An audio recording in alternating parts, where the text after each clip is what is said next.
The papers were spread across the lawyer's desk. Their edges were neat, quiet, and still. My hands trembled as I picked one up. The ink was dry, but the truth it carried felt heavy, alive, and final. For years, I believed every word my husband told me, until the lawyer looked up from the document and said softly, "Ma'am, this isn't what you think it is." Before continuing, please subscribe to our channel and like our video. My name is Linda Harris. All my life, I believed in love built on trust. I grew up in a small town in Ohio, where neighbors waved to each other and people left their doors unlocked. My parents were simple, honest folks who always said that truth was the best kind of wealth. When I met Mark, I thought he was just like them, kind, confident, and warm. He sold insurance and used to tell me, "You don't buy policies, you buy peace of mind." I was a school teacher, quiet but steady. Together, we built a simple, happy life. Sunday pancakes, movie nights, and long talks in the garden. Over time, Mark's business grew. He liked handling our finances. He said it made him feel like the protector. Sometimes he'd bring papers for me to sign, refinancing, tax forms, business updates. I never read them closely. I just trusted him. Looking back now, that was the first small mistake. It began one winter evening. Mark came home late, tired but calm. He placed some papers on the dining table and said, "Just business stuff, sweetheart. Nothing to worry about."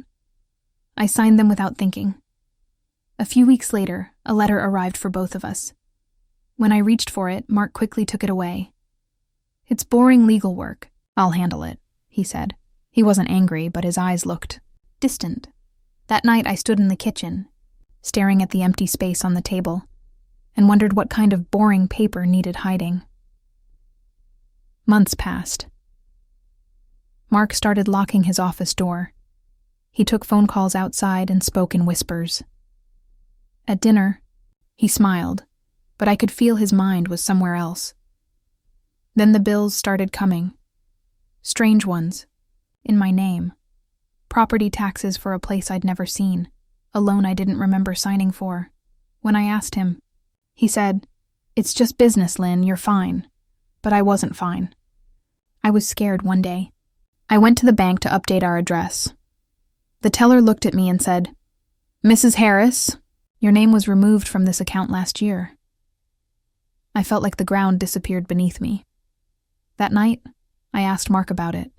He smiled and said, "You must have misunderstood." But the next morning, when I checked our files, half the documents were missing. Mortgage papers, insurance forms, tax records, all gone. For the first time in 20 years, I didn't feel like a wife. I felt like a stranger in my own home. Everything changed the day Mark asked me to pick up some papers from his lawyer. At the office, the lawyer, Mr. Donovan, looked at me carefully. "Mrs. Harris," he said, "did you agree to transfer your property rights to your husband's new company?" I froze. "No," I whispered. "I don't even know what that means." He turned the documents toward me. My signature was there. My name, but the papers said everything. Our house, our savings. My retirement had been signed over to Mark's company. I couldn't breathe. Every paper I'd signed, every word I'd believed, it all led to this. Mr. Donovan sighed. "I'm sorry. Mrs. Harris, I thought you knew." That sentence stayed with me for days. No, I hadn't known. But now I did. I didn't confront Mark right away. Instead, I started quietly collecting every piece of proof I could find. I took photos, made copies, and hid a small notebook in the pantry. Behind a jar of flour, an old friend, Carol, worked at a women's legal aid center. She helped me understand what I could do. For weeks, I lived two lives, calm wife on the outside, determined investigator on the inside. Finally, I had enough. Mr. Donovan arranged a meeting, with both of us present. It was a gray Tuesday morning. Mark came in smiling, confident, like always. But I was ready, Mr. Donovan began. "Mr. Harris, Mrs. Harris has some questions before she signs anything further." Mark looked uneasy. I turned to him and said softly, "You said you were protecting us, Mark, but these papers show you were only protecting yourself." He went pale. Mr. Donovan added, "Given the forged consent and lack of informed agreement, these transactions are now under review." Mark tried to speak, but I didn't let him. For the first time, my voice was steady. "I believed you, Mark," I said. "But belief isn't the same as truth." The room fell silent. Those papers once meant trust. Now they were proof of betrayal. It took months to fix everything, but I eventually got the house and part of my savings back. Mark moved out quietly. I didn't hate him. I just stopped believing him.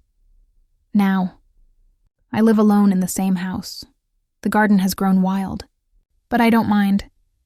It reminds me that things can grow back after being broken. Sometimes, I still think about the years I lost. But I've learned something important. Love built on lies will always fall apart. But when it does, you still have yourself to rebuild with truth. If this story touched your heart, please like, share, and subscribe for more calm and emotional stories about truth, strength, and second chances.